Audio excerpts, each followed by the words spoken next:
Welcome to the final episode of Dice and Friends. Okay, that was a punch to a gut that I was not expecting. Yeah. Wow. We have been your weekly serving of magic, mayhem, and misadventure. And I'm Joey. I've been your guide on this crazy journey. I am joined by four of my favorite people in the world. And also Nolan. Wow. Okay. All right, Nolan. I'm ready. Hit me with your final pun of the campaign. You're just ready for it? I have been preparing myself for this moment. It's nice to know it's the last one, you know? Like, I just have to take the hit one more time, Hey, and Nolan, then I'll be okay. Totally unrelated. Can we sit and talk about that long rest before you leave today? Oh, we should. We should Yeah, discuss yeah. that. Yeah. Well, I kind of figured. I was like, Joey, for my final pun, I decided to go big or go home, right? Of course. So I was thinking, what is bigger than the night sky? And I was going to do something about Orion's belt, but it's just a big waste of space. I know it's a horrible joke. I would only give it 3 stars. I know Nolan gets a lot of hate from me, but I don't think he gets enough. That's not what I expected. That pun was a roller coaster. I was like lame, and then the 3 stars. I was like, okay. 3 stars in the belt. That's good. I like that. Yeah, but I guess all jokes aside, yeah, this is kind of crazy. This is it. I'm excited for the last episode. Yeah, it's strange to be here, isn't it? Like, this to me feels almost as weird as it did to record the first episode. Yeah. Just in a kind of very different way. Yeah, definitely. It definitely feels a little surreal. Mm-hmm. We've been doing this like every week for more than a year. Yeah. And like it does feel 18 very months. odd to think this will be the last time we sit here in these characters, like going through the show, doing the show. Yeah, it's tough. Like, this is Greg saying that for the last time. Yep. Playing your blue dragon, JR. God, it's tough saying goodbye to people, and then endings. You never know if you're going to get them right. Mm-hmm. It's always a bittersweet sentiment to an ending. Season finales, series finales, you always are kind of mad at them, but you're kind of happy that it ended and concluded. Yeah. But yet there's no more, so it's just endings are weird. At least we're not getting renewed for like a second season with the same characters in the same world where you have to then, Joey then has to come up with another story that We don't have has continuity and makes sense for the characters. Right. Like, right? Yeah. we don't have some corporate streaming service telling us that we have to do another 100 episodes of this. Yeah. So we were Yeah. absolutely open to it. Hey, Amazon. The best stories end exactly where they're meant to. Right. And this one is ending just in time where we're not quite ready for it, which means I actually think it's probably the perfect right timing. time. Yeah. So, hey guys, this is Rachel. As always and forever, I play Tana the Tiefling. I started this not knowing anything about D&D. I had asked Joey a few times if I could sit in on a D&D session. He was like, no, these are Definitely sacred. not. We don't know how spectators. He said it just like that too, in a gremlin voice. Yeah, more or less. He's good at that. He's good at voices. Well, he is a gremlin. Oh, voices. Right. Yes. And this has been such a wild ride. I didn't really know what to expect. But I think this is so much more fun than I ever could expect. And it's just been a joy. I still don't know how to play D&D, but I still don't know what to expect. Actually, you know what? I corrected you guys. I don't even remember what it was last week, but there was something where I was like, hey, isn't this supposed to happen? Yeah, D&D you were lore, right. rules. And you guys were like, whoa, yeah. So you know what? Maybe I do know how to play D&D a little bit. All right, yeah. I'm going to say, this is Aaron, I play Finny the Elf. I'm going to say that, Rachel, you have demonstrated without a doubt that you know how to play D&D. Woohoo! That's right. No question. JR, I hope he's not feeling too blue this episode. Yeah. You wouldn't be able to tell if he was. Can't tell. Rain cloud over his blue scale. It's a good thing we are ending this when we are, because I think Joey would kill us. Because Jerry, you feeling blue? I can just looks like there's a rain cloud following you. Yeah, there's no reason to drag him this on. That would get so old. Just take us out to pasture, This is going to be a hard episode for me to get through. I see. Joey's got his magic missile gun ready to take us out faster. No, I don't have anything else to add to my previous sentiments, but I am excited to kind of see how we all resolve this exciting journey that we've taken ourselves and our characters on. And, it's bittersweet, to say the least. Over to you, Sarek.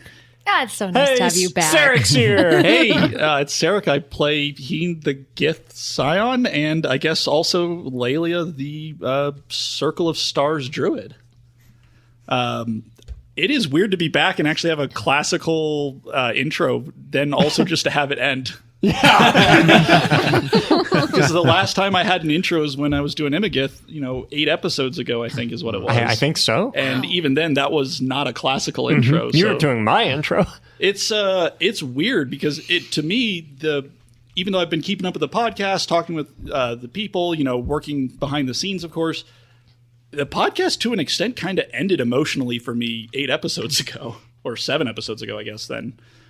Because I haven't been super involved, so it's weird to be back here and think, oh crud, I need to come up with cool things about like the epilogue, like what is my character going to say, what are we going to talk about, and I'm actually really nervous about it because I'm also not great as a performer, I guess you could say, at epilogues. And so this is one of those like, oh boy moments for me. Epilogues are scary. Yeah. They're really scary.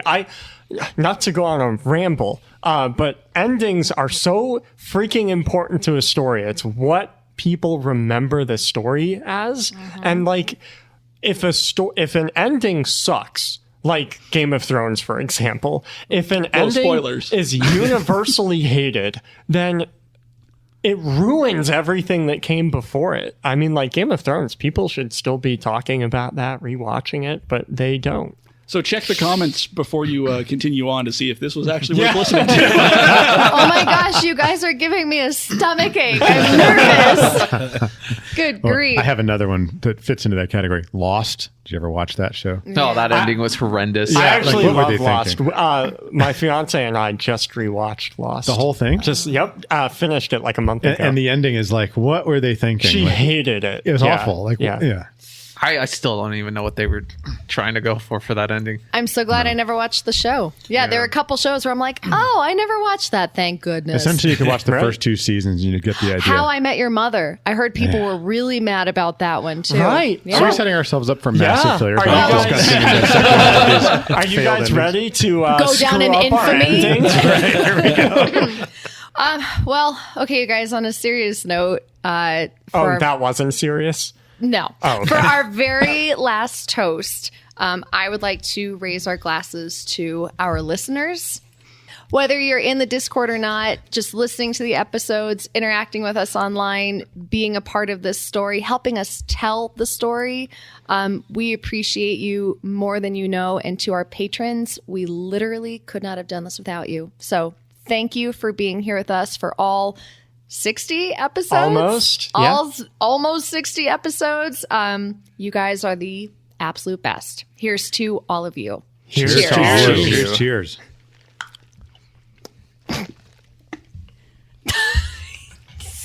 Such a dumb. Did you cheers with a yogurt? He cheers with the yogurt, and then he went gloop. Ew. That'll be your final cheers. Yeah, don't edit that out, Greg. Aaron, you will go down in yogurt infamy. I love yogurt. Chapter 59. It is written. Mo, completely naked aside from JR's vest, you fly high above the peak of Mount Thruma, storm clouds dispersing all around you. This moment following Thogut's defeat, a calm serenity envelops you. The countless rain droplets seem to hang in the air, refracting the last remnants of Finian's sunburst spell into a halo of fading rainbow light. You survived. Not through might and magic, but through unity, and in your case, nudity. Not only did you survive, but you won. Against all odds, you restored balance. At least you hope. And for that brief shining moment, all is as it should be. Until you hear Finian slam into the mountain peak with a horrific crunch, followed by Soul Render, which fell from where Thogoth's chest was just a minute ago. Looking down, you see Tana and Heen hurtling towards the ground as well, their bodies battered and their souls spent. You exchange a glance with Heen's wife, Lelia, and you only have a moment to react. What do? Okay. Well, first off, I just want to say I forgot I was naked, so thanks for reminding me. You're welcome. Mickey Mo! I'm kind of stuck between, because if you hit the ground, you fail a death save, right? Yes. So if Tana hits the ground, she's gone. Yes. Could you please help? I know, but I'm also I'm stuck between getting my pants or saving Tana. Are you kidding me right now? That sounds like Mo. All right, it's just going to be really embarrassing, okay? If I remember right, the vest can cast a free thunder step. You're wearing a vest, but otherwise freeballing it. That's why I want to get my pants. You're gonna think this is going to be embarrassing. It's not that you don't love me. It's you don't want me to see you with your giblets all cold. Yes. Okay, that makes me feel a little better. There Also, was shrinkage. he's had this whole arc where he finally got to wear pants. That's true. That was his character development. Well, now the arc just inverted. It happens. Wow. As have Mo's giblets. Yeah. From shrinkage. I was trying to walk past it. I was hoping nobody knew. I'm going to thunder step to basically try and scoop up Tana before she hits the ground. Okay, yep, you successfully do so. My hero.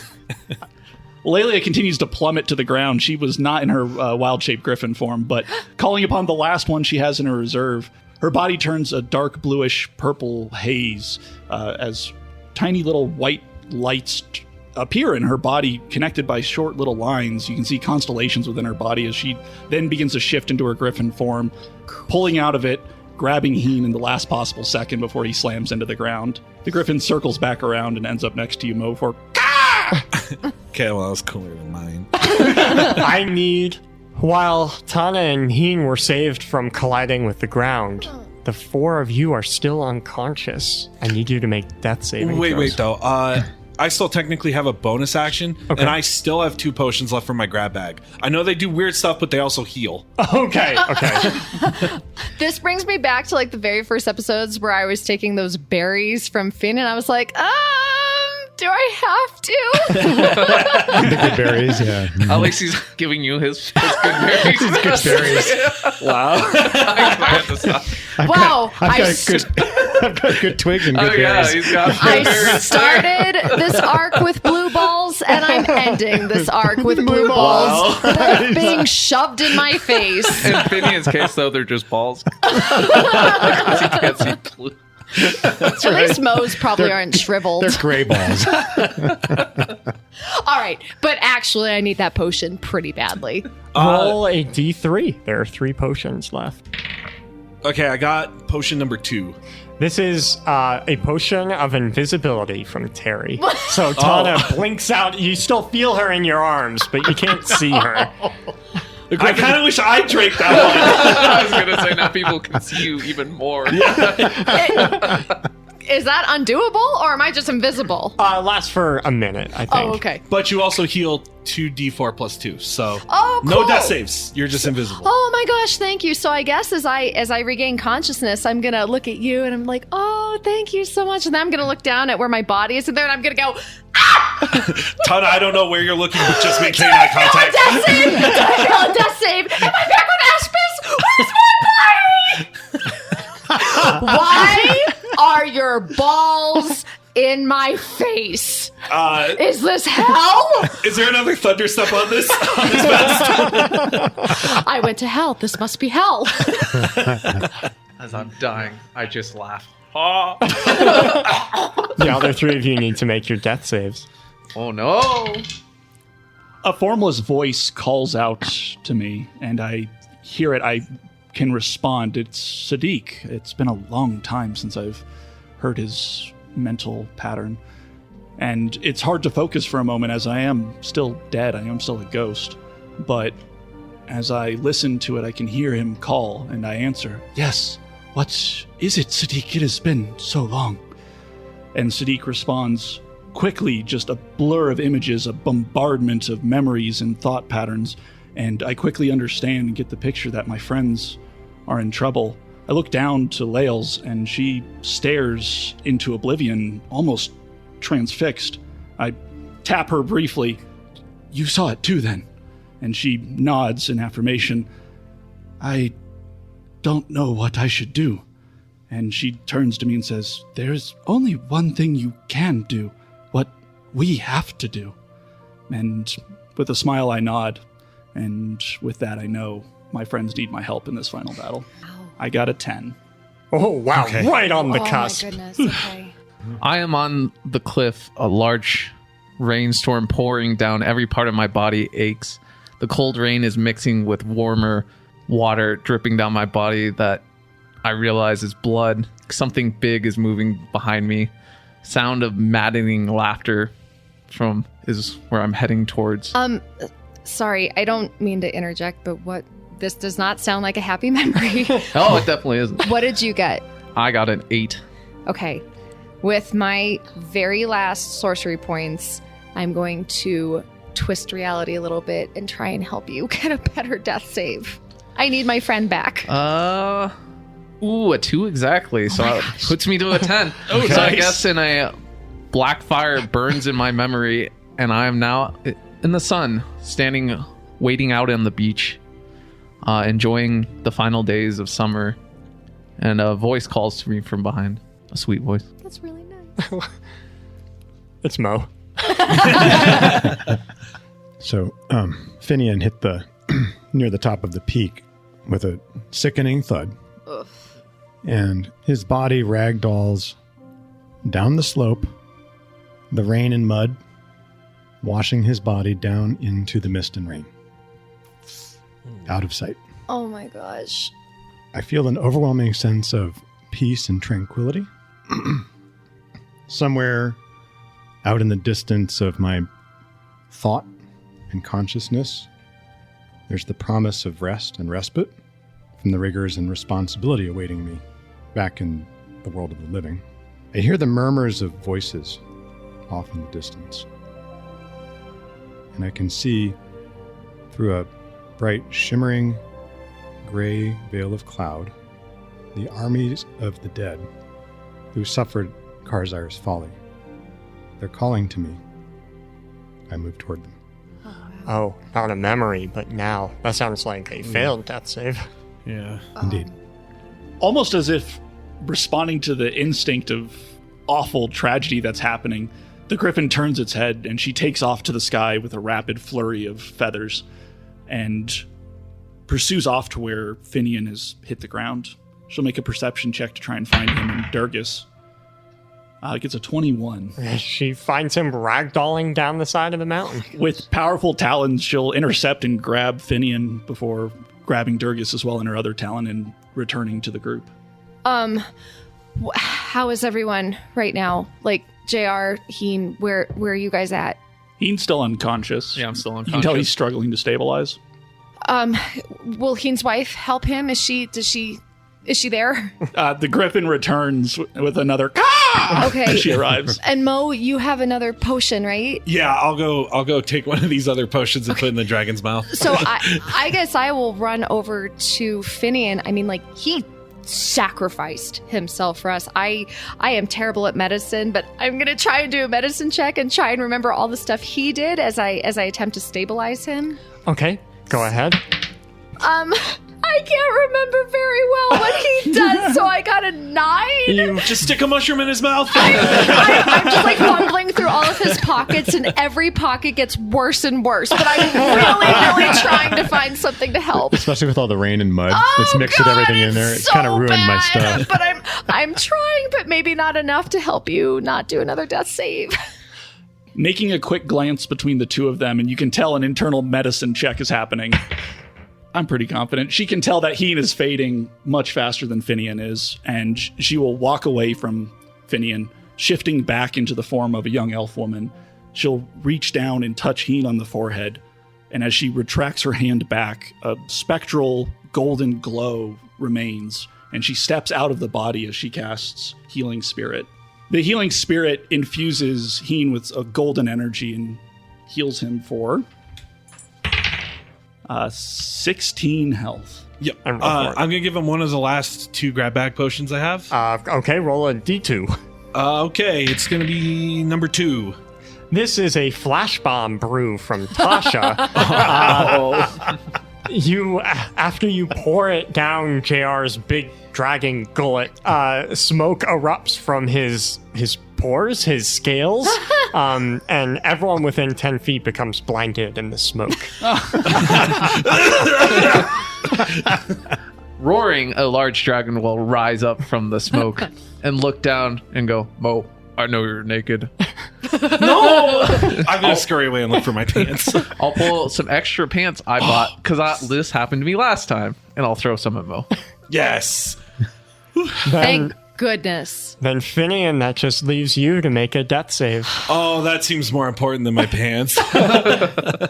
I'm now flying, of all things, and I'm in the form of a seagull, which is not a shape that I've taken before. At least that's what I think I am. And I'm actually soaring over the ruins of Mercy, very high in the sky. And this is an area I have not seen yet. This is new. The ruins are a part of the land that I did not see when I entered Mercy after Karzar's destruction. I hear a voice and I turn, and to my left there's another seagull. And it speaks to me. Somehow I know it's the spirit of Tragoth. And he's visiting me here. He turns to me and says, "This is an urgent summons for you. The peace of death and the joys of the spirit realm can wait a little longer, Finian. The groves of mercy need Espas's divine energy. It's time for you to channel the healing and restorative powers that you've acquired for a little while longer." And then I wake up. Is that the future? I think that's Finian's soul going somewhere else. I'm gonna be so happy to see you awake. I'm gonna throw my arms around you and forget that I'm invisible. Oh, Finian, I'm so glad you're okay, you big smelly elf. Wait, I was told to go back. I'm not a Where ghost. are you? I'm not a. Oh. Are you a spirit? Finian, it's me. I took one of Mo's stupid potions. Mo, Don't worry, I found pants. when am I gonna be visible again? I'll walk out of the smoke, like tightening the pants. Honestly, I could I don't know. literally kill you right now. Whatever, invisible as I am, I'm gonna help Finian to his feet. And Durgus is okay? I don't know. That's safe for I just Durgus. woke up. Help the pig! Durgus is held by a golden light that infuses through his body, and he oinks back to life. Oink, oink. Thank goodness. I did not know as a ghost I would still be traumatized every time I woke up. Keen, you came back! Tana? Am I dead? I'll just point to where she is. She's there. Well, I'm basically gonna like dive tackle you anyway, so unfortunately you're gonna land back on the ground. Make another death save. Keen, I never thought we'd see you again! I wish I could say the same, but I still cannot. Wow. Oh my gosh. Okay. Is everyone okay then? Aside from Tana being not here. well, it looks like we have everyone 2 extras, and then I'll kind of look around. Wait, where's Gonk? Gonk, you see sitting on the edge of the peak, looking out over the ocean, and the dispersing Empire fleet. He has his chin in his fist and his elbow on his knee, like he's clearly deep in thought. The thinking man. I guess I'll head over. Hey, Gonk, everyone's waking up. I mean, I think it's time to celebrate. He doesn't tear his eyes away from the horizon, from the ocean, but he'll pat a stone next to him, like for you to sit. I'll join him. Gonk fight many battle. With every defeat, Gonk train harder, run faster, until Shame not keep up. Gonk become unstoppable. And then Gonk start hoping for defeat again. Life should be more than easy victory. If everything's simple, nothing matter. He lets out a deep sigh from the very core of his soul. And now, biggest enemy gone. Nothing bigger than giant. I'll kind of nod and scratch my head a little awestruck. Yeah, that was definitely an easy fight. That wasn't tough by any means. Gonk always fight, but what is Gonk if no enemy left? Soulrender, who's impaled in the stone nearby, answers in a low whisper. 'Tis an irony most cruel.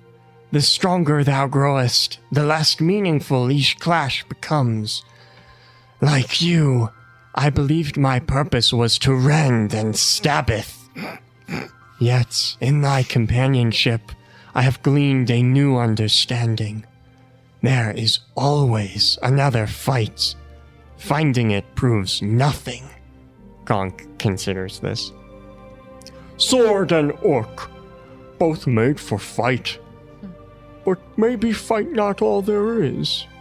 And then he stands abruptly, his sorrows immediately obliterated. Mean sword right! If always new fight, then what we prove? Gonk think, Gonk and mean sword find new path, new meaning, second chance. And he turns and he grabs you and Soulrender both into an embrace, and then carries you both back to the rest of the group. He's so valiant. Suddenly recharged and completely overwhelmed with eagerness, Gonk drops Mo and looks to all of you. Gonk think time to go. Find what mean to be alive. But you're not alive. He considers this. Gonk, you could join me under the starlight as I restore mercy to the splendor it once was. Gonk consider this too. Perhaps that were trail bring Gonk. Not sure yet. I'm gonna sneeze really, really hard and then blink back into vision, I hope. Where your footprints once were, you now stand.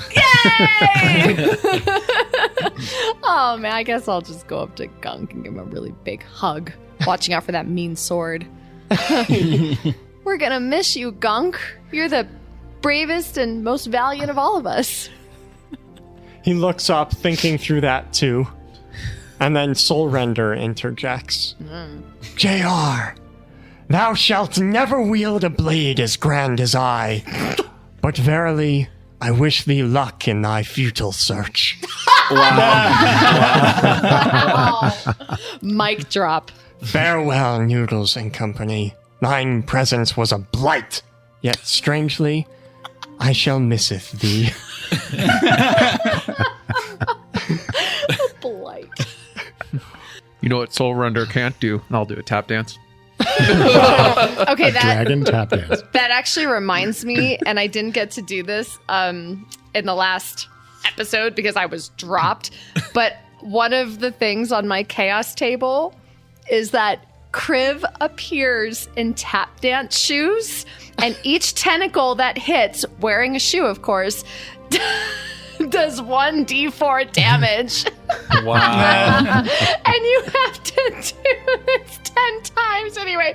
So, Goodbye, friends. Gonksy Noodles again. With renewed purpose, he just bounds down the edge of the mountain towards the horizon that stretches infinitely before them. He and Soulrender venture together into an unknown chapter, an adventure entirely new to them both. As Gonk bounds off, Heen will look fondly at the group. I am glad to see that Gonk discovered as well what I have, that family and friends are what gives life purpose. There are rays of sunlight beginning to break through the clouds, really punctuating this moment. Fortunately for Heen, with each new beam, you notice your ghostly form fading a little bit. In spite of Gong's absurd tenacity, spirits are not built to withstand the light of Vitara. Your time on this side is limited. I will make a cloud cover to kind of ease Heen, Finian, and Lelia. Aw. Oh, that's nice. Heen, are we going to see you again? I suppose so, but with perhaps a different form, different energy, as eventually we shall return to Legal, and who knows what we will be then. I hope I can find you again, but I know not where Legal will send us. Okay, I don't like that answer, so I'm going to go over to your wife. First of all, I'm going to give her a really big hug because she saved my life. It is so nice to meet you. We heard just wonderful things about you. Well, he only talks about you guys when we're together. It's almost tiresome, she'll say with a smile on her face, but I understand why. Well, listen, once upon a time, very long ago, I'm going to look at all of you. We made a promise to each other that we would meet up every year in Theckham. So, because Heen is such a negative Nancy, I need you to make sure that you're both there. Oh, we will absolutely be there. She'll slap Heen across the chest. Why are you being so negative? Of course we're going to be there. Oh, I like this We'll one. find a way. I promise, we promise, and she'll stare at glare at Heen, that we'll be there. Maybe we shall use today to mark the date. Seems a fitting anniversary. Well, you're not going yet, right? I mean, Heen's going because he's a ghost, but the rest of us still have a little more time together, don't Yes, we? of course. I'm just making sure they know when to meet us. A year from today it is. Indeed. I will see you all. It has been more than a pleasure.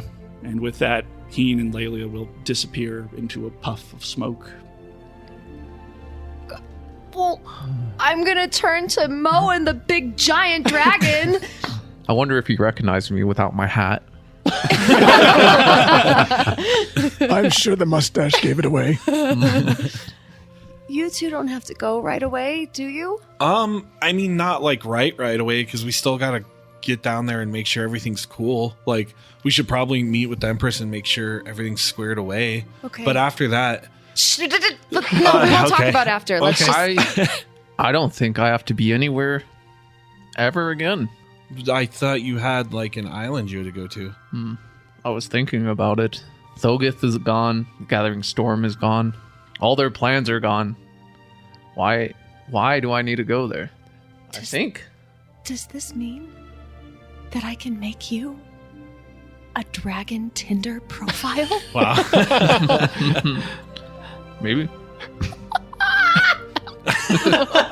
He's going to need a better hat, though. True. Oh, I'm gonna pat you on the knee.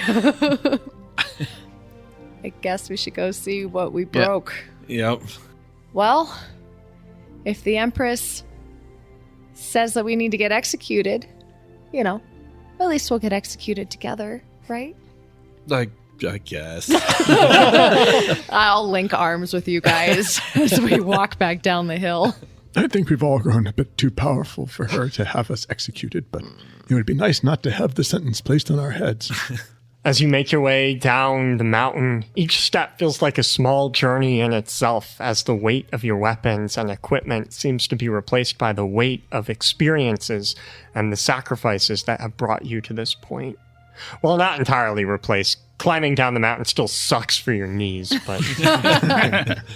Reaching the plateau, you find it transformed. The once chaotic battlefield now serves as a solemn gathering place for survivors and Empire soldiers who arrived after the battle to help tend to the wounded.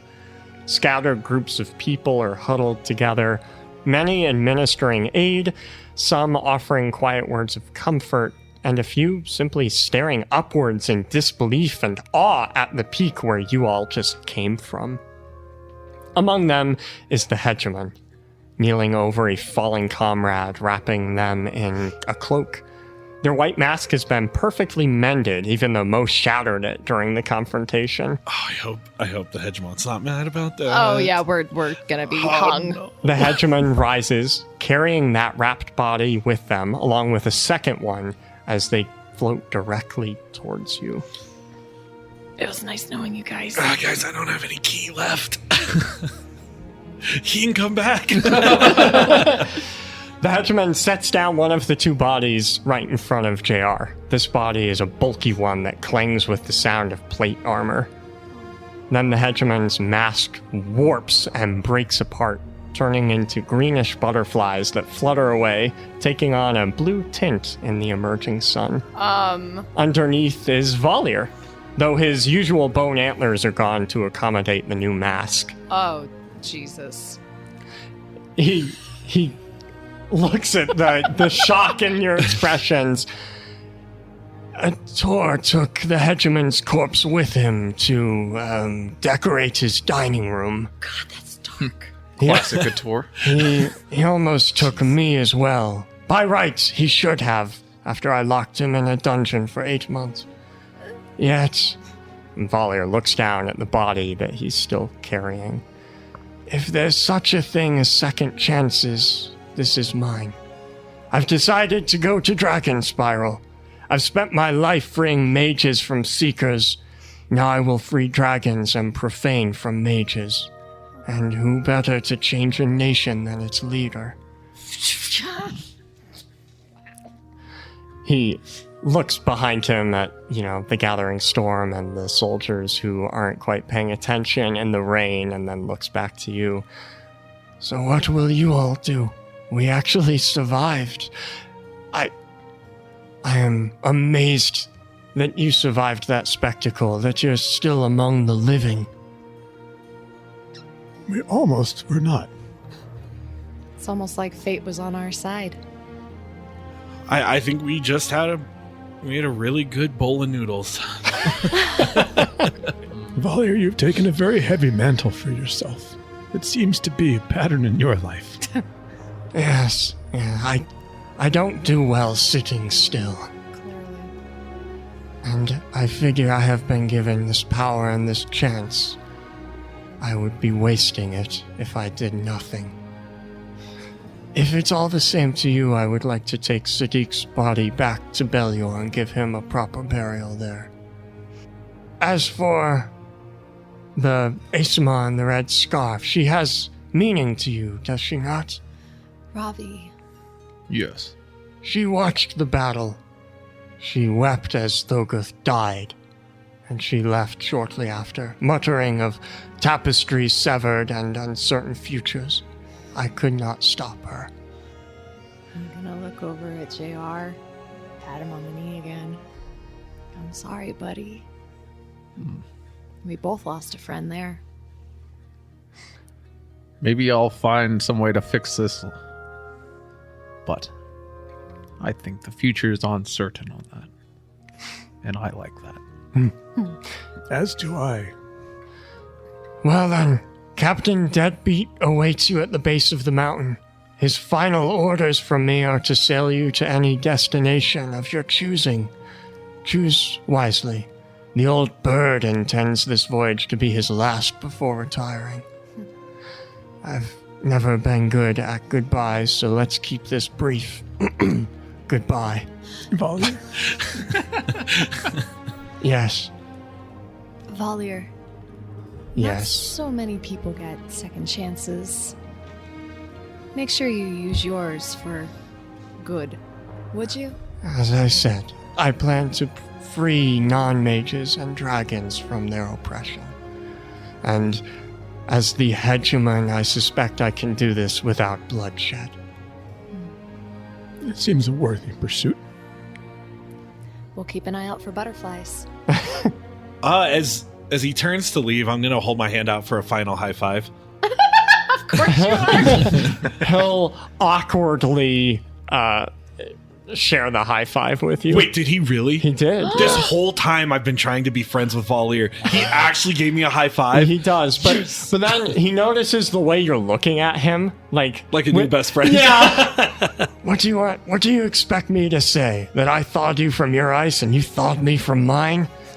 I would never indulge in such sentiment. And then he like looks away sheepishly. That just made the whole trip. We could do it again. You all notice Empress Kalia now approaching from the edge of the plateau, flanked by her honor guard. And Valier glances behind to see what you're all looking at, before quickly reforming the white mask over his face so as not to reveal that he replaced the hegemon.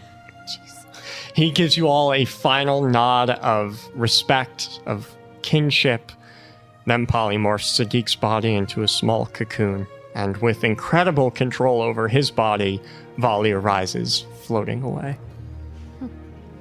The Empress nods to him, to the supposed hegemon, as they pass each other. No words are needed to convey her meaning.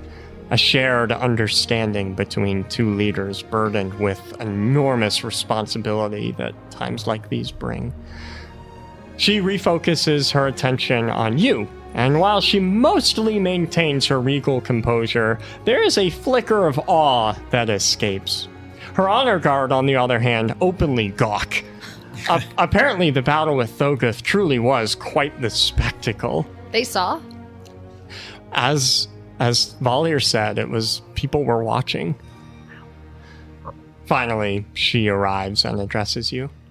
I have never been so relieved to be on the right side of history's quill, though I'm sorry my father couldn't share this perspective. He was a great man. Died with honor. He was, and you know my father. No words could have deterred his heart. Rest assured, I mostly keep telling myself, wherever he resides in Noctara, word of your success will eventually find him. Perhaps in death, my father will finally know peace. But for the rest of you, preliminary word comes from the druids of Theckham. It seems the balance of Legal might indeed be restored, a testament to your journey's success. We'll need time to confirm, but for now, it seems you were right. That's relieving. I'm gonna nudge Mo. Yeah, I'm okay. gonna It nudge might have been Mo. a good idea. I'll look over at my brother's body. So I guess all the sacrifices were not in vain. Indeed, and not just your own sacrifices, but the realm bears scars from all of this, and public sentiment of the Noodles and Company is still mixed at best. Yet both shall mend in time. Your deeds will be cast in a kind light. Of this I will make sure. In the eyes of the Empire, you are hereby absolved of your transgressions, all of you. Wear your victory not as a mantle of hubris, but as a crown of responsibility. After all, there is still work to be done. But, for now, you are owed both gratitude and rest. I look forward to next we meet. It has been quite the adventure, has it not? It has indeed. Yeah. Yep. I don't know if I'd want to. I love you guys. I don't know if I'd want to do this again, though. Rest sounds really nice right now. One thought, Your Highness. If you or your followers are called to defend our choices, just let them know that we had two choices to make, two paths we could have followed. We chose the one that put honor before power, duty before self. She gives you a nod of understanding, and then she turns to leave, her honor guard following close behind. After that, it doesn't take long for you to descend the rest of the mountain. There, you find Deadbeat Ship, where you're of course greeted by an exuberant, "Well, pound my package!" He and Deadpan Diane waste no time readying the sails. As we walk to the ship, I'm going to stop. This is where I'm going to leave you all. You would probably sink the ship, it's true. True, I have to take my brother's body back home and restore his name to my family. I'm really sorry for your loss. I know what it's like to lose a brother. He was a good man. And I hope the rest of the world sees that. You know what, though? His hair wasn't always perfect. Yes, it was. Yeah, it was. and I'll take off to the east. And then as I soar low over the countryside, I feel the wind rush through my scales. Above me, I hear the roar of thunder and the sound of my beating wings, finally free. Before long, the ship catches wind and sails out into the open sea, away from your greatest triumph and towards the unknown. A year passes. Tana, you push open the heavy, ornately carved door of the tavern, leaving behind the eternal twilight of Theckham for something far more vibrant. The air inside is warm and thick with the smells of spiced meat and wood smoke, and the bar itself is alive with laughter, argument, and music from living and spirit alike. For a city that straddles the realms of life and death, Theckham really does manage to bring out the lively in both. But none of that is nearly as important to you as the group of people sitting in a booth near a window. Mo and Finian in the flesh, Heen and Lelia in the spirit, and JR's massive dragon head peering in through the open window. They're all in deep conversation. I will grab some ghost ale in each hand and come to sit down at the open bar stool. Really big smile on my face. Just look at each one of you and say, so, what did I miss? You guys talk for hours. You lose track of time. You talk about what you've been up to. You reminisce and celebrate the adventure, the grand journey that you all shared. Until it gets late and you all have places to be. You have lives that you've been living. And you agree, one last time, to walk through Legal together. It doesn't take long to reach its mists, spanning hundreds of feet off the ground and encircling the entire divide between the two halves of the world. Unlike the previous times you've been here, the air is perfectly still, perfectly balanced. You each share a glance and a nod, a quiet acknowledgement that against all odds, all reason, your broken band of misfits and outcasts defied the gods themselves, healing the wounds of the world and of each other. In the peace and tranquility of the mists, you sense that equilibrium. And one by one, you step into the ethereal fog, and it envelops you like a welcoming embrace. Memories of your past flash before your eyes, revealing the choices made and the lives touched. What are the final sights we see? As we step into the mist, it kind of picks up the moment when I got off the boat and said goodbye to everyone else back on my home island of Belyor. And you watch as I meet up with one of Sensei's contacts that he told me to hit up, and it's a goblin named Few. And I kind of realize why Sensei sent me to him. He offers me to take over the orchard that Sensei was running, which I accept, and kind of learn how to run and employ all the displaced monks. That was kind of our fault. And it's fun. I enjoy it and I'm happy. And it fast forwards a few months, and once I've gotten my feet back under me, I head to my new house where my mom and my siblings are. And this time I walk up to the door. I take a big deep breath and I knock on the door. And as the door opens, that's when the memory fades. Lelia steps first through the mist, followed shortly by Heen, but her memory starts to play. I look down at the spirit children, those who are left without parents after the events from Karzire and all the destruction that was caused, and I'm brought to tears. It's hard to fathom such a terrible life, to die early as a child, but then also to be left alone in the death. And a small young orphan boy approaches me and hands me a flower, and I smile. I can't contain myself anymore as I cry, and I pull a flower off of my antlers and hand it back to him, and he hugs me and tightly. I turn and look at Heen. He's smiling, and the two of us don't even need to exchange thoughts. We know exactly what the other's thinking. And I embrace the boy in a warm grasp.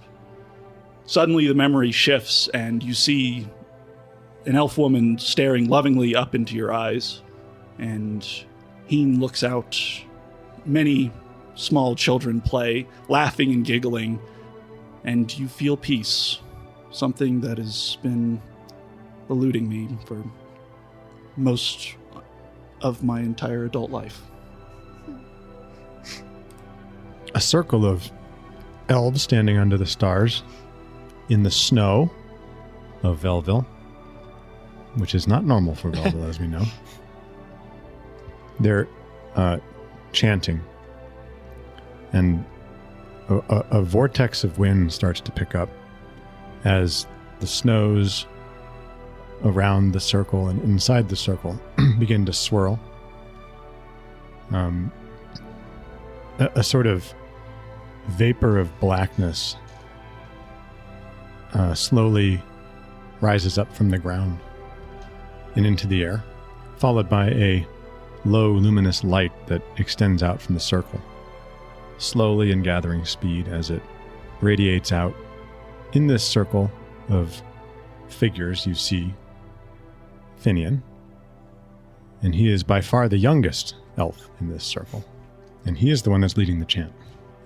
To my right, Raphiram, and he's also giving them instructions. We can't hear what he's saying, but they nod in agreement. Dergus, in his fully polished and cleaned armor, stands under the bough of trees. The gathered crowd waits eagerly.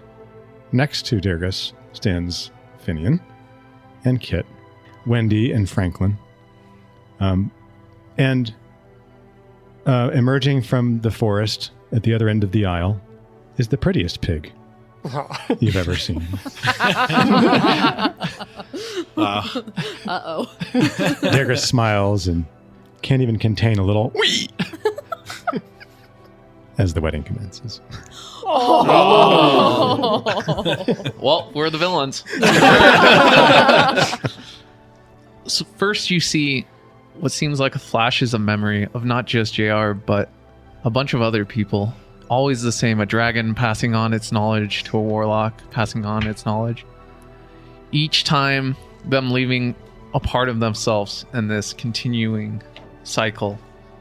And that is the true dragon horde, is that accumulation of knowledge and power. And then you see JR is talking to a dwarf, and he hands him all his gold. What? And the dwarf nods, and then he grabs his mallet and gets his team, and you see them start heading off to work. And then you see JR flying around the island that's cold and barren, alone in the ocean. And as time goes by, you see that this island starts to turn into a giant structure filled with tons of boats coming in and out, tons of people walking in and out, young, curious people there to learn. And JR flies and lands in a big courtyard where a bunch of people have gathered around, books in hand, sitting, some struggling to cast the most basic spell, some casting it with ease. And JR lands and looks around and smiles as everyone quiets and looks at him. And he just says, "Are you ready to begin?" It is the middle of the night on Mount Orem, and I'm standing, or I guess all of us would be standing, beneath the full moon with hundreds of tiefling, each of them bouncing on anxious toes. With a casual wave of my arms, a small tear appears in the air itself, ripping through the fabric of space. As reality burns away, a strange land appears, full of upside-down mountains and strange flora and alien fauna like nothing you've ever seen before.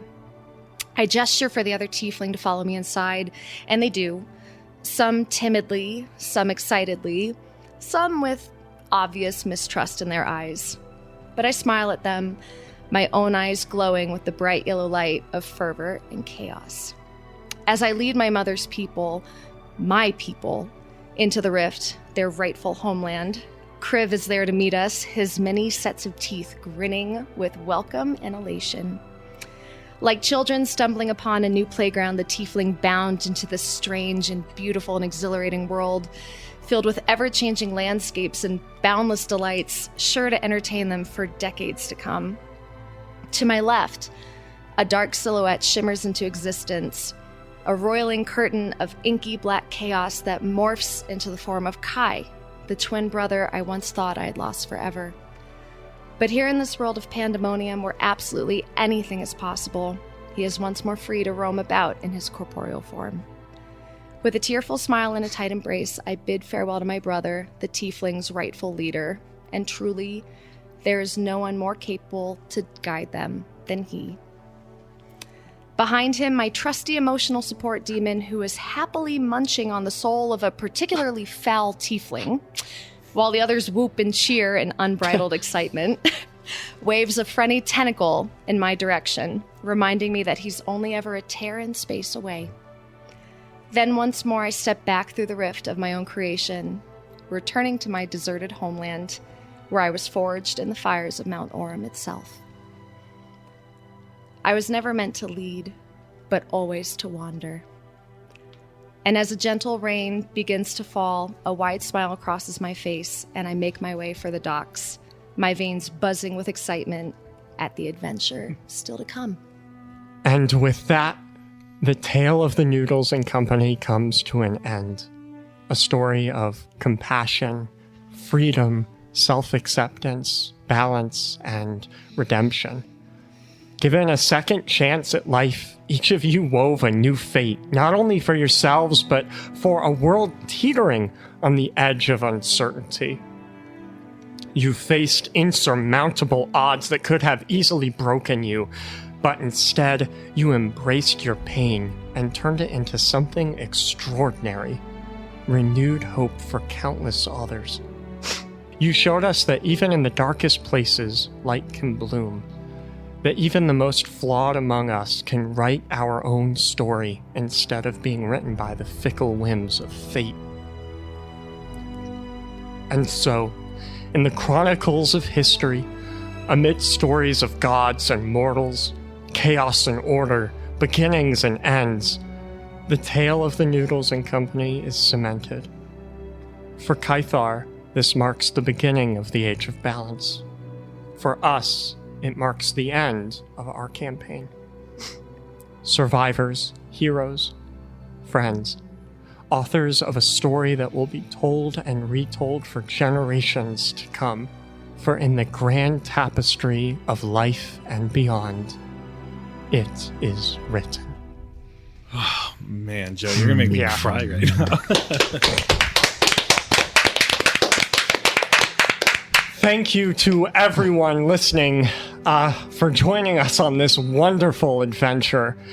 As always, we'd like to give a special thanks to our greater deities, Ricky, Linda, and Tom, our deities, Zach, Vic, Alicat, Jason, Riot Andre, Melpomene, Kat, PM, Indy, and Lee, our celestials, Ironjaw, Terry, Tasha, Nick, Virgil McClurkin, and Chris Kremkow, our heroes, Ray Kitsune, Super Tom, Chris Mitowski, Soren, Vansel, and Kylene, and all of our adventurers. Seriously, thank you all for shaping the world with us. Kythar wouldn't be what it is without you.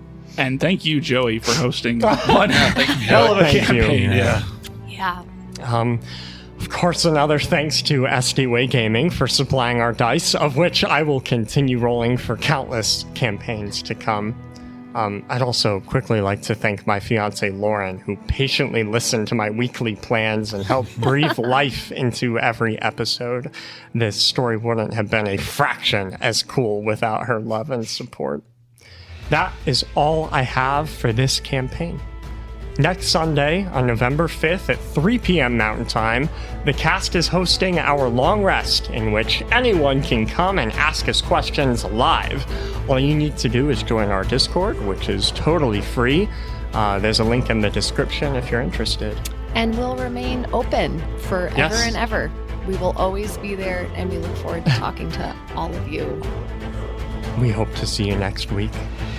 See you then. See you then. See you, nerds. Thank you for everything. Bye. Thank you. It's been a ride.